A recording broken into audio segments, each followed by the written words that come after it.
Radio Universidad de Chile presenta Tras las líneas, conversaciones con Manuel Antonio Garretón, Premio Nacional de Humanidades y Ciencias Sociales. Programa producido en el Departamento de Sociología de la Universidad de Chile con el auspicio del Centro de Estudios de Cohesión y Conflicto Social, COES. Muy buenas tardes. Bienvenidos y bienvenidas a Tras las líneas, el programa semanal del Departamento de Sociología de la Universidad de Chile y que cuenta con el auspicio del Centro de Cohesión y Conflicto Social. Antes de seguir, debo informar que se ha producido un apagón en todo el sector donde yo estoy, por lo que será la versión solamente en audio, que es la versión original para la Radio Universidad de Chile. En las plataformas se oirá también solo el audio. Lamento mucho esto, pero es lo que nos ha ocurrido como consecuencia probablemente de lo que han sido todos estas lluvias de esta semana.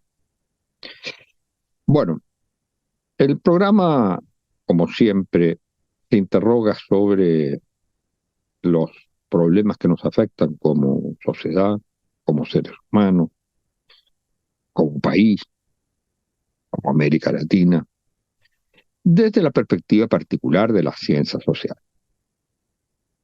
Y hoy día vamos a hablar con un científico social que ha despegado de alguna manera las ciencias sociales hacia el mundo de la filosofía.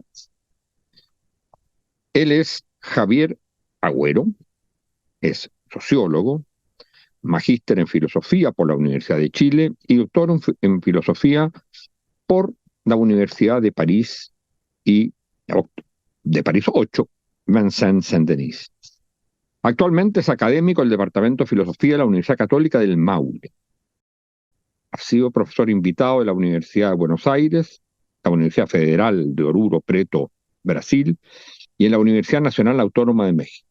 Ha publicado libros sobre los silencios del perdón en el post-pinochetismo, junto a Carlos Contreras, el libro Chile 2019-2020, entre la revuelta y la pandemia, y su último libro es una edición de conversaciones sobre un Chile que no fue.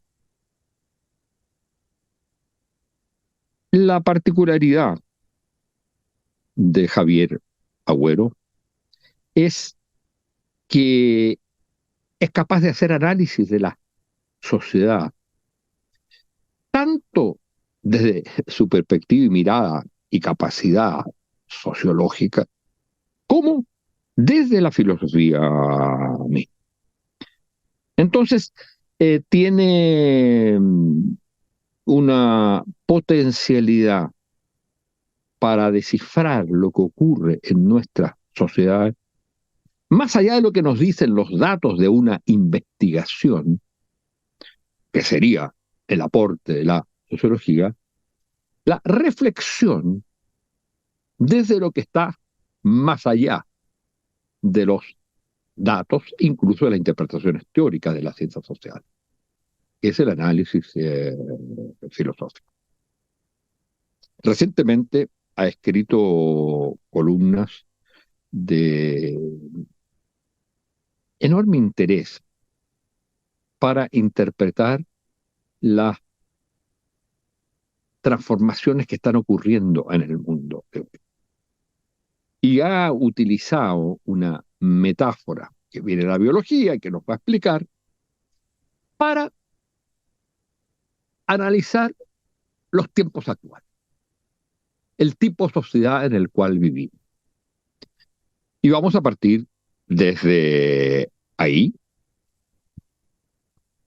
analizando esta idea de definir los tiempos actuales como tiempos de la mutación, o tiempos mutantes, como él los llama. Muchas gracias por estar con nosotros, Javier Agüero, y te damos la bienvenida y quisiéramos partir por ese punto.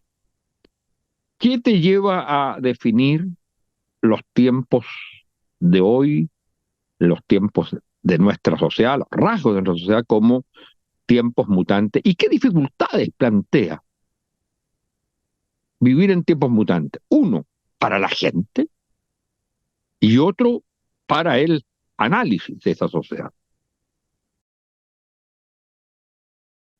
Bueno, Manuel Antonio, primero, por supuesto, agradecerte la invitación. Encantado de estar en tu programa.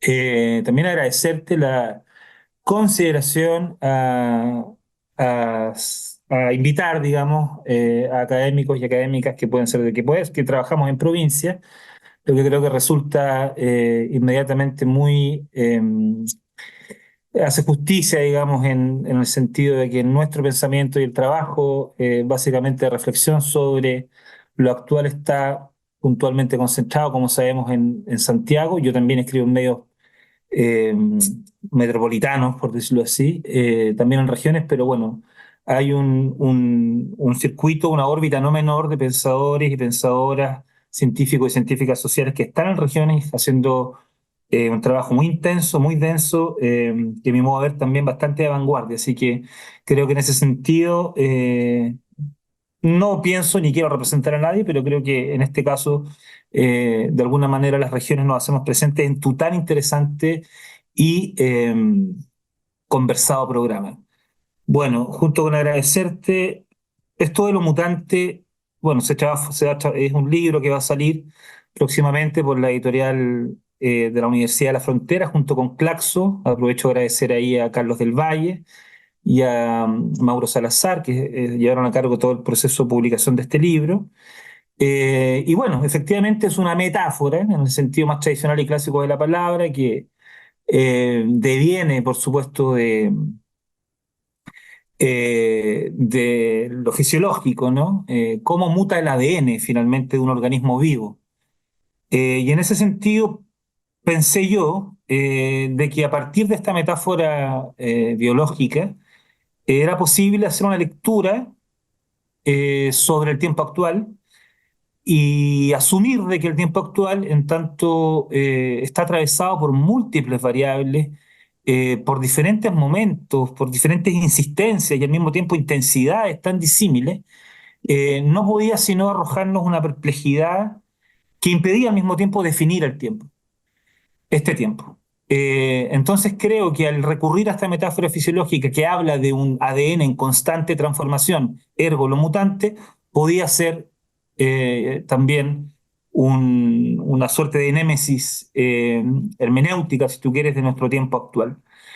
Obedece más bien el concepto a eso, a una perplejidad, a la incapacidad de definir, de rotular, por decirlo de otra forma, ¿no? O de abreviar en una palabra o en un concepto el tiempo que actualmente experimentamos y que vivenciamos. Yo estoy convencido de que este no es el concepto de este tiempo, pero dado de alguna manera la poca probabilística de llegar a articular algo así como una episteme consistente respecto del tiempo que vivimos y cómo lo experimentamos, bueno, la mutación como fenómeno en progreso, permanentemente en progreso y en proceso, me apareció como una palabra que tenía cierta efectividad y cierto impacto para mí, digamos, para mí. Javier, pero dime una cosa, ¿en- ¿pero qué lo diferencia el tiempo, la idea del tiempo mutante, qué lo diferencia de otras épocas o de otros momentos? Eh, es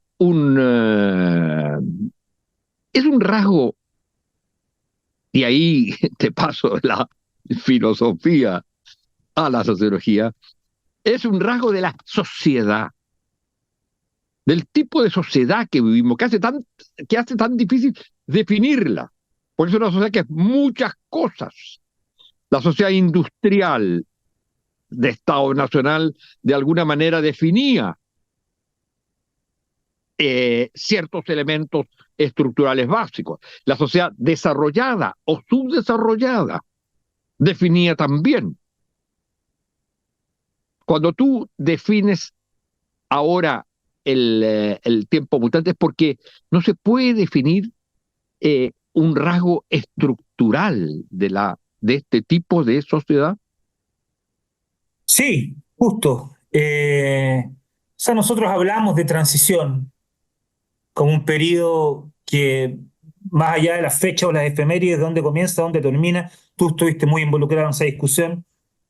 Bueno, hubo una definición de un tiempo con características particulares bastante evidentes igual, y donde los agentes involucrados en la articulación de ese momento histórico también eran fácilmente evidenciables, ¿no? Y así, digamos, con otros momentos de la historia, no solamente chilena, sino también del mundo, la posguerra, etcétera.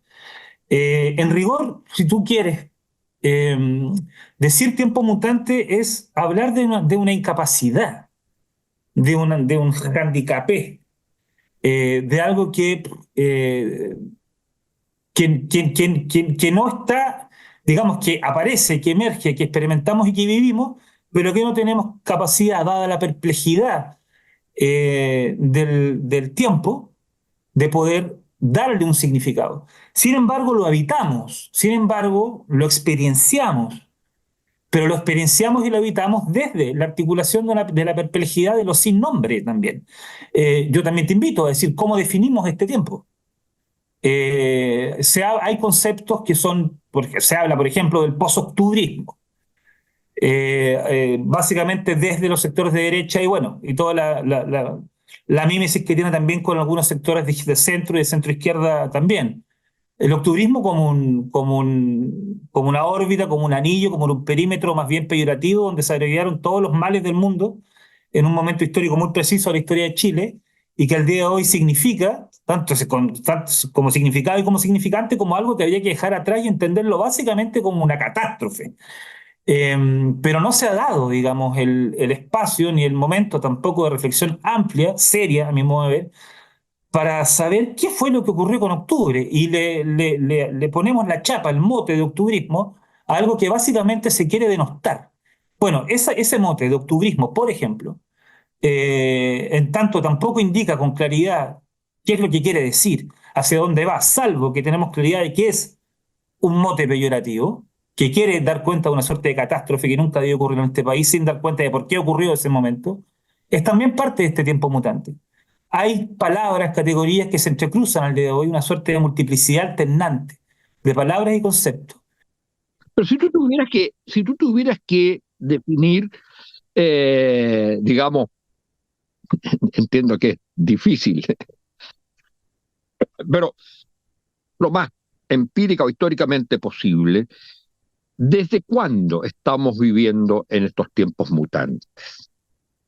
¿Y qué rasgo, o sea, cuál es el elemento de mutación, eh, si es que uno pudiera hablar así, como fundamental, como central, que determina o condiciona otros elementos? Pero muy buena pregunta, fundamentalmente porque lo mutante no, voy a decir una palabra un poco rara, bueno, se entiende. Lo mutante no es teleológico, no tiene un destino, no es un proyecto, ¿no? No está impulsado ni se motiva por algún tipo o sea, para alcanzar algún tipo de objetivo, algún tipo de sociedad en particular. No es la sociedad sin clase, no es la sociedad comunista, no es la sociedad democrática, no, no. Lo mutante está en proceso. Y en tanto está en proceso, en permanente devenir también, es que se hace muy difícil poder encontrar categorías que lo precisen. Y bueno, y eso por supuesto que también, como por ahí lo he escrito y lo hemos conversado contigo en alguna oportunidad, hace muy difícil que se transparente o que se nos muestre algo así como un tejido social consistente, ¿no? ¿Dónde está, dónde está ese tejido social, ese entramado relacional que a una sociedad finalmente le permite existir a propósito de individuos que están cohesionados y articulados en torno a algo. ¿Cuál es el tejido social ahí donde el tiempo está en constante mutación? O sea, yo pienso también, después de 50 años de paliza neoliberal, ¿dónde quedó el núcleo? ¿No? Después de mercadear, por ocupar la palabra de Manuel Canales, de mercadear a diestra y siniestra durante 50 años, haciendo pedazos a las clases medias y por supuesto los sectores más vulnerables, construyendo un tipo de racionalidad extremadamente mercantilizada, ¿dónde quedó el núcleo? Bueno, si hay algo así como un núcleo, pienso yo, a mi modo de ver, que cohesione, que no lo vamos a llamar tejido social, pero si hay algo así que cohesione el día de hoy la sociedad chilena, podríamos decir que eso es el mercado. Pero eso no es un núcleo social, es un constructo, es una construcción artificial que tú sabes mejor que yo, digamos, que está preñada y repleta de intereses, en donde al interior de ese núcleo básicamente lo que se reproduce son las oligarquías, los poderes típicos, la tradición chilena, ¿no? Entonces yo te respondo también con una pregunta. ¿Dónde está en este tiempo mutante el tejido social? ¿De qué se trató el tejido social? ¿Mm? Ahora, ¿cuándo parte este tiempo mutante? Que era tu pregunta, que es muy importante, es muy interesante. Bueno, uno puede identificar que hay un punto de inicio en términos de trama histórica más oxigenada, más larga. El 19 de octubre, perdón, el 18 de octubre del 2019 en Chile se produce una fisura, se produce una grieta muy grande. Y de ahí en adelante creo que comienza un proceso de aceleración. ¿Mm? Hay tiempos, no sé, Lenin dice que hay décadas que parecen siglos y siglos que parecen décadas. Bueno, estas han sido décadas o 5 años que han parecido siglos, en donde finalmente hemos tenido diferentes manifestaciones, diferentes sublimaciones como país. Pasamos de la revuelta social más intensa y más densa en la historia de Chile al día de hoy, perdón, entre medio, a una restauración conservadora muy potente, y al día de hoy a quedarnos finalmente con lo que aquella revuelta quiso transformar desde un principio, es decir, la Constitución del 80. Si tú metes todo eso, es todo esto, una suerte de coctelera, por decirlo así, lo que te va a salir es un tiempo sin posibilidad de definición. Sí, yo lo que he tratado de definir, a ver cómo se encuentra con tu concepción del tiempo mutante, es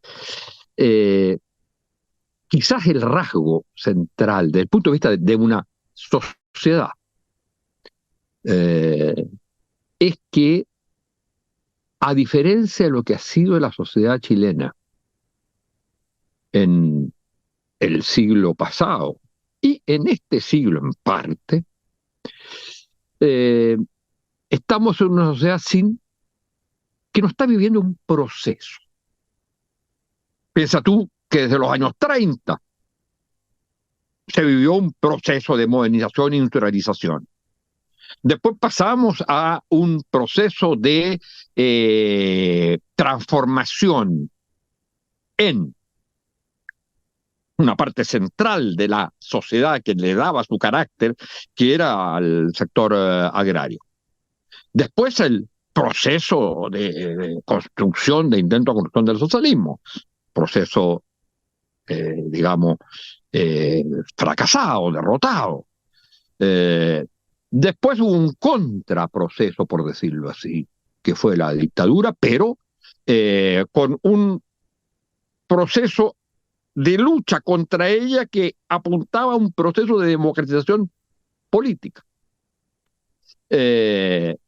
Y el estallido, que de alguna manera viene, que es una especie de culminación de procesos de movilización, pero sin un proyecto claro, dio origen a un proceso.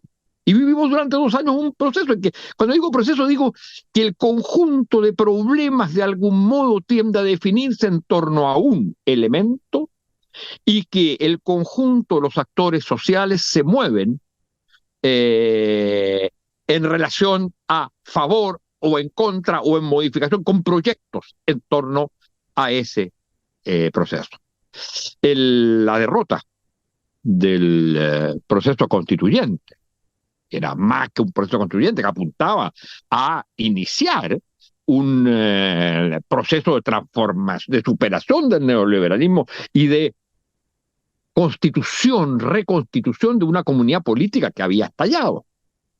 Bueno, ese fracaso dejó al país sin proceso y sin proyecto. Y mi impresión es que hay países y sociedades que pueden vivir permanentemente en tiempos mutantes, como dirías tú, o yo diría sin proceso, sin proyecto, pero hay países que no saben vivir de esa manera, que se descomponen, porque han vivido toda su historia de un siglo en términos de procesos. Y al no existir un proceso, y al no existir proyectos que se disputan entre sí, tú pierdes la idea de comunidad propiamente tal, de comunidad histórica, y lo dejas entregado a la suma de individualidades, de colectivos identitarios, de partidos políticos que no representan nada y sin otra horizonte que el día al día, que el día a día, que el resolver las necesidades particulares, pero sin nada que los constituya como comunidad propiamente tal.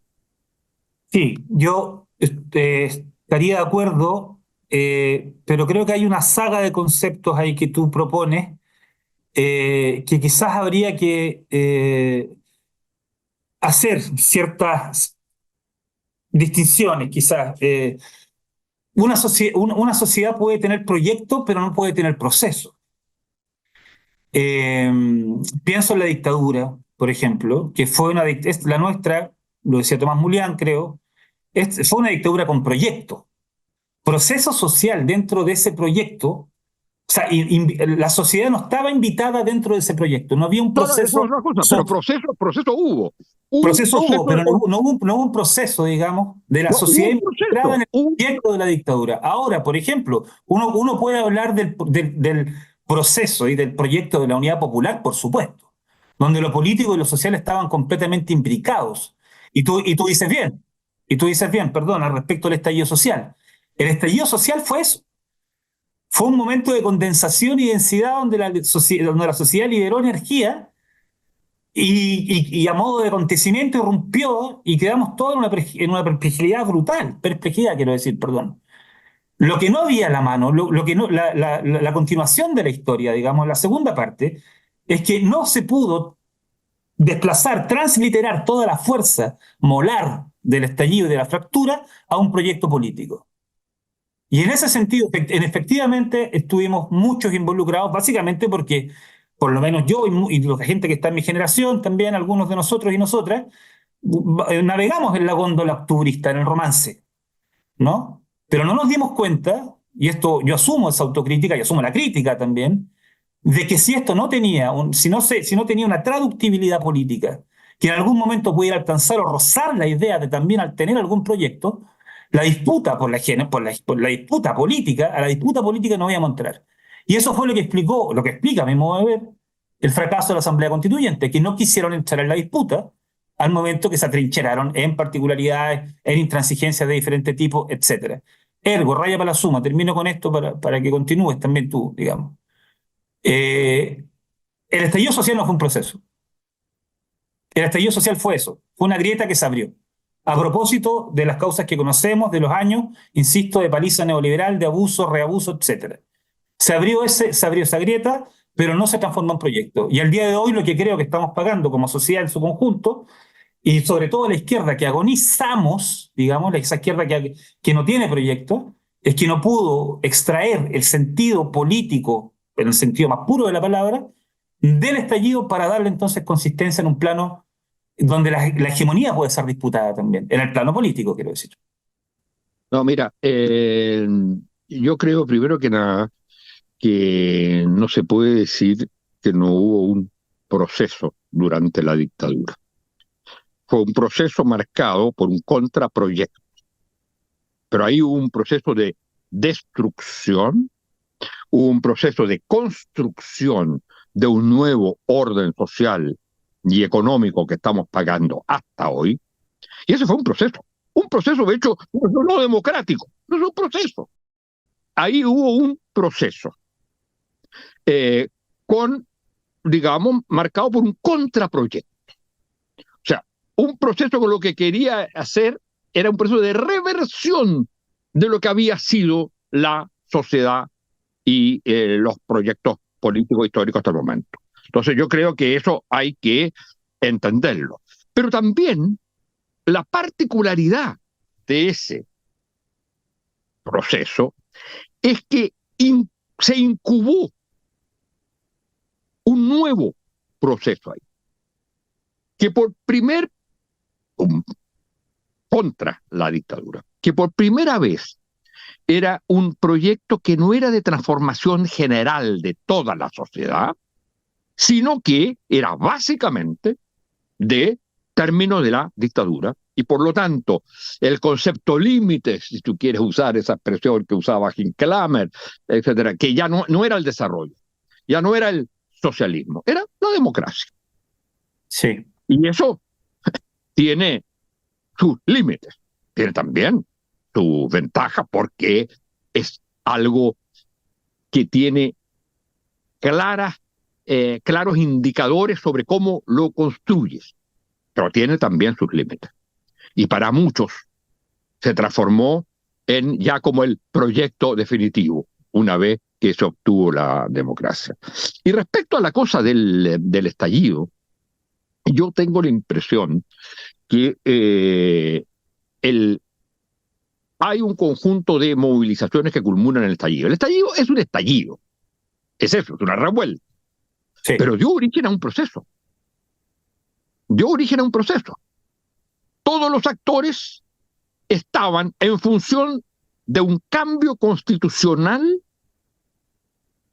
y todo se dirigía hacia eso, incluso los proyectos políticos de más largo plazo. Entonces yo creo que ahí se vivió un proceso. Y se trata de un proceso que era muy radical de superación del orden económico-social heredado de la dictadura, o sea, del neoliberalismo, muy radical. Y por lo tanto, su fracaso es mucho más grave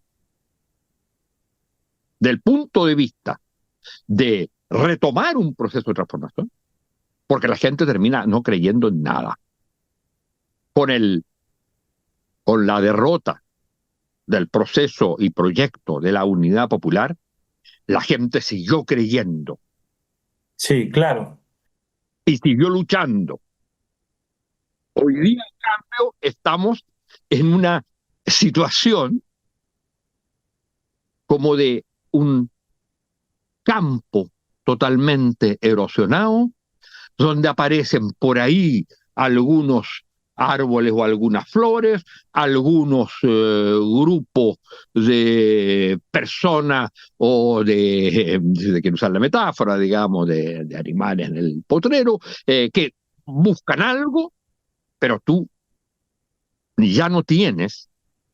Finalmente tenías la sensación, aunque hablaras contra todos los efectos del país, tenías la idea que estabas en un proceso de algo distinto. Hoy día eso es lo que se ha perdido.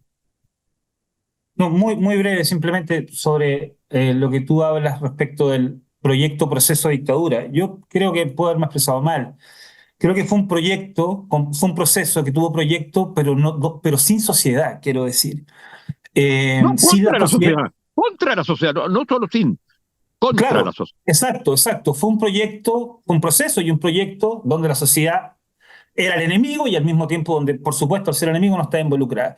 Y respecto del estallido, resulta, digamos, no voy a decir que fácil, pero hay cierto confort al decir hoy de que el estallido obedeció un proceso. Hoy, 5 años después, No, podemos sacar. desencadenó, yo digo, perdón, yo no digo que el estallido significó un proceso. El estallido desencadenó un Sí, proceso. desencadenó un proceso caótico. Porque pasamos por ocupar un concepto psicoanalítico, como fuimos un país sublimado. Pasamos de ser el país más, digamos, progresista en términos de las transformaciones que se perseguían y en menos de 3 años entrar en un proceso de restauración conservadora brutal, ¿no? O sea, cambiamos de objeto de deseo muy rápidamente, pasamos de uno en otro. Y eso produce la idea de la perplejidad de la que hemos venido conversando y que podría traducirse también en algo así como un tiempo mutante. Yo creo que no es lo mismo el proceso que que la dinámica típica de las sociedades. Las sociedades se movilizan, se desplazan, etcétera. Los procesos quisiera entenderlo y estoy seguro que tú tienes mucho más conocimiento que yo en esa línea, pero quisiera entenderlo como algo más de largo aliento. Cuando son procesos cuando hablamos de cosas, cuando hablamos de pulsiones que son de corto plazo y que finalmente se gastan y se agotan en el corto plazo, en lo que dura la pulsión, digamos. No sé si estamos hablando de procesos, sino más bien de capas superpuestas dentro de una sociedad que no ha sido capaz de definirse. Y ahora estamos todos decepcionados, como tú dices. Perdón, el proceso es encadenado por por el estallido, etcétera, duró 2 años. Sí. 2, 3 años. Bien. El proceso de la Unidad Popular duró 3 años. Era un Así que proceso. Claro. no es el problema de lo corto lo que define si hay o no un proceso, sino otras categorías. En fin, vamos a tener que terminar porque desgraciadamente el tiempo nos ha tomado, pero ha sido súper interesante para mí esta conversación y espero también que para los auditores y auditoras a quienes agradecemos el haber estado con nosotros y muchas gracias especialmente a ti por haber venido a conversar con nosotros. Soy yo el que te agradece, Manuel Antonio. Muchas gracias por esta discusión y por este debate y por las ideas. Muchas gracias.